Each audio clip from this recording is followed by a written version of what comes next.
আমরা শিল্প সংস্কৃতির মানুষ, কিন্তু এতটা সংস্কৃত মনা না। সংস্কৃত মনা হওয়ার মতো চর্চা যেন এই সংগঠনে হয়। শুধু কল্যাণ তহবিল বা একটা ট্রাস্টি বোর্ড, একটা চ্যারিটি কাজ করে যাব, এই ধরনের সংগঠন যেন না হয় আর কি। না, অনেক প্রত্যাশা আমার প্রার্থীদের প্রতি তা না, কারণ এখানে প্রার্থী যারা আছেন তারা তো দায়িত্বে আসবেন, তারা তো কাজ করবেন, বরং আমরা সবাই মিলিয়ে আসলে কাজ করব সংগঠনের ভালোর জন্য এবং আমাদের ইমেজের জন্য, এবং আমাদের সংগঠনটা যেন আসলে এখানে মননের চর্চা হয়।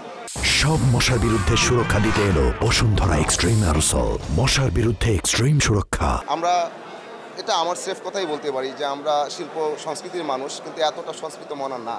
সংস্কৃত মনা হওয়ার মতো চর্চা যেন এই সংগঠনে হয়, সেই দিন যেন আসে আর কি। বিশেষ চাওয়া এইটাই, শিল্পীরা যেন নিজের কথা স্পষ্ট বলে, নিজের কথাটাই বলে, এবং এই সংগঠনটা যেন কখনোই হয় না যে শিল্পীদের ভালোর জন্য কাজ করা, শিল্পীদের ভালোর জন্য কাজ করবে, সেটার চাইতে যেন এটা হয় যে এই সংগঠনে থাকা শিল্পীরা নিজেদের ভালোটা নিজেরা করতে পারে, এবং এই সংগঠনটা যেন হয় আমাদের ওই ফসল তোলার এবং ফসলটা নিয়ে কথা বলার, আলোচনা করার, এবং ভবিষ্যতে কতটা ভালো করা যায়, এই ইন্ডাস্ট্রির জন্য কী কী ভালো হতে পারে, সেই আলোচনাটা যেন আমাদের হয়। এটা যেন শুধুমাত্র ওই যে কল্যাণ তহবিল বা একটা ট্রাস্টি বোর্ড, একটা চ্যারিটি কাজ করে যাব, এই ধরনের সংগঠন যেন না হয় আর কি। এটা আমি আশা করি, এবং এটা হয়তো সবার সামনেও আমি এটাই বলবো, এখানেও তাই বলছি যে আমাদের অভিনয় শিল্পী সংগঠন যেন আসলেই অভিনয় শিল্পী সংগঠন হয়, যেখানে আসলে আমরা আমাদের ইন্ডাস্ট্রি ব্যাটারমেন্টের জন্য কথা বলবো, আমাদের ব্যাটারমেন্টের জন্য কথা বলবো, এবং সেই চর্চাটা যেন এখানে আমরা করতে পারি, আমি এটাই চাই।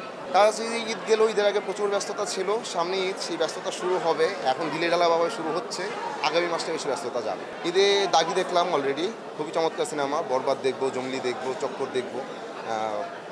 ঈদের এতদিন পরেও এখনও টিকিট পাওয়া যায় না, হাউসফুল হচ্ছে, এটা খুবই আশান্বিত হওয়ার মতো ব্যাপার।